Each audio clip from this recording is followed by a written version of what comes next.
Once again, hello and welcome. We're back with another edition of our Student Mobility Flow series, which tracks destinations and source market performance, highlights key mobility shifts, and outlines implications for education providers as well as other stakeholders in the sector.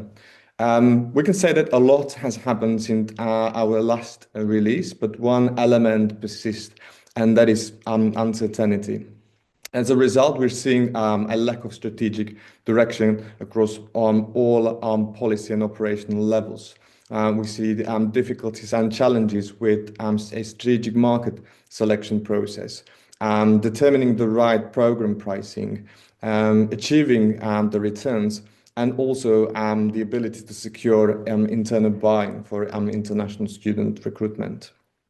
For the past 18 months, we focused our services and efforts on helping our clients, partners, and sector stakeholders on managing the known and navigating the unknown. As you probably know, we do this through consistent market monitoring, primary research projects, and conversations with the full spectrum of stakeholders. For anyone joining us today not familiar with Bonard, we advise governments, associations, universities, language schools, and other education and service providers on sustainable international student recruitment strategies. As part of our remit, we've been tracking international student mobility for the past 15 years. We've developed own models for tracking where students go, why they choose specific destination, what are the factors behind their decision-making process. And as a result, we prepare country-specific approaches, helping institutions expand, inform pricing, and also facilitate partnership building. Today, we aim to provide you with the latest update as well as our reading of the outlook for international student recruitment in 2026. In our past releases, we've calculated and we anticipate that approximately 165,000 international students have changed their preferred destination in 2025 in light of the policy change impact. That is a significant system shock. And today we would sort of wanted to focus our efforts on three key areas. One, we will look at where to focus and invest. In other words, which markets still offer relevant recruitment opportunities. You will also see the anticipated impact of evolving policies and student sentiment on destination preferences. And last but certainly not least, we will also share our observations and tips how to adjust your recruitment strategies for the foreseeable future. Before we do so, a quick note on the methodology, because it's really, really important to acknowledge what sources and data we base our analysis and recommendations on. So currently we monitor enrollment, international student enrollment across 21 destinations for 5 specific of these, and these refers to the Big Four and New Zealand. We also provide more regular quarterly and monthly visa updates.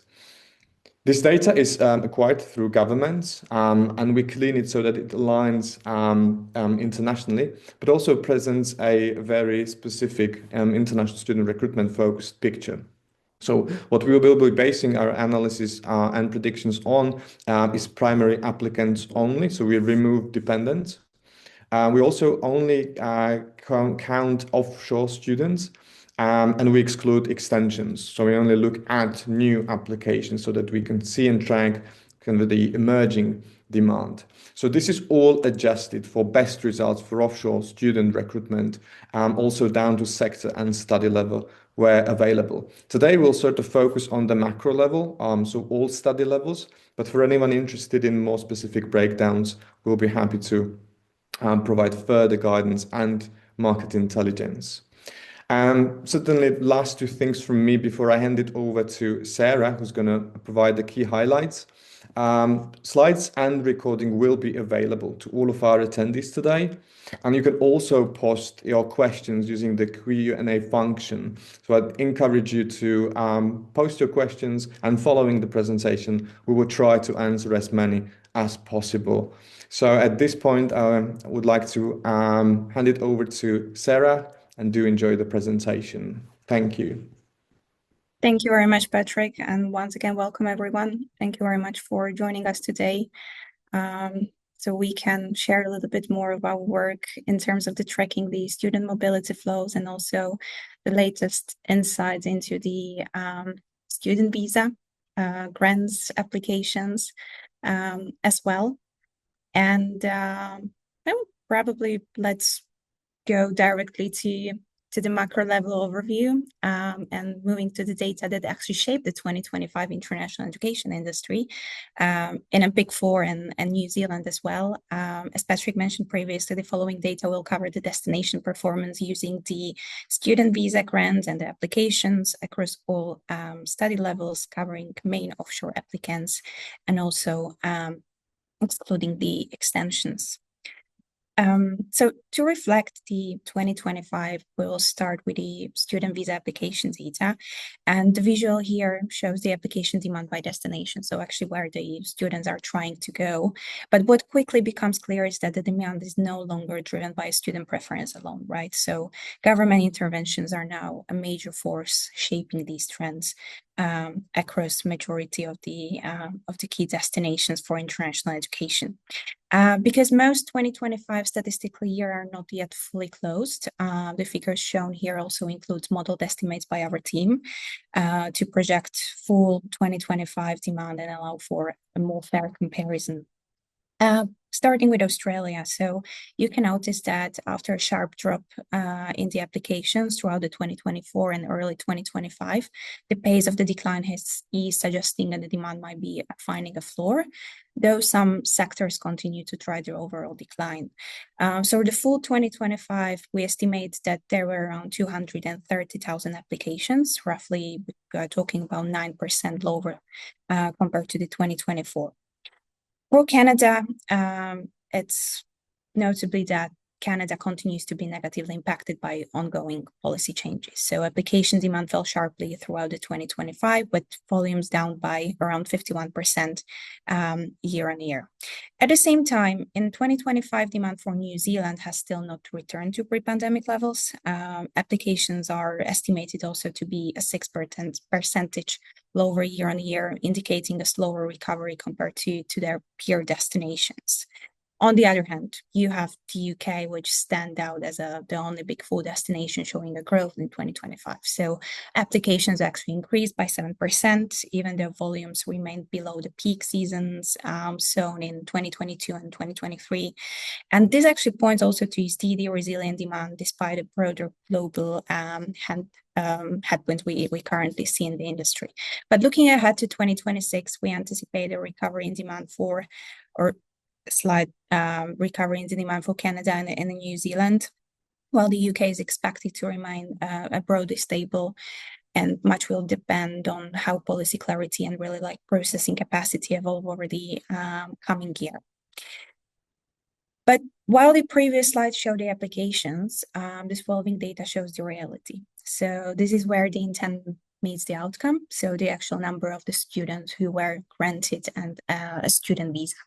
And this is where global policy decisions start to visibly shape the student mobility. So what we are seeing is not a uniform slowdown, but it's a reshaping of this global student mobility driven less by the demand and more by policy, costs, and the access itself.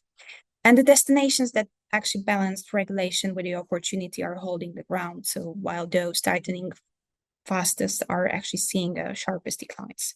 So again, starting and provide you a little bit with a brief overview of Australia. So you might notice that across between the first and third quarter of 2025, visa grant fell in most sectors, with a postgrad study, the one bright spot up to 14%. In Canada, study permit caps and really high visa refusals rate have led to significant decline across all sectors, with a college contributing more than half of the total drop between the first three quarters of last year.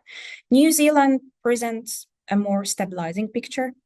So after a strong post-pandemic growth, 2025 intake levels have largely settled back to 2024 levels, indicating a more balanced market in the industry. And the UK continued to grow. So in between Q1 and Q3 2025, bachelor's visa increased by 12% and master's by 13%, really reflecting steady broader-based demand. The US is actually expected to see a significant decline due to the new administration and a pause in the visa interview slot in June last year, and the projected fall 2025 intake down over 50% actually pushed the F1 visa volume more than 30% lower in 2025.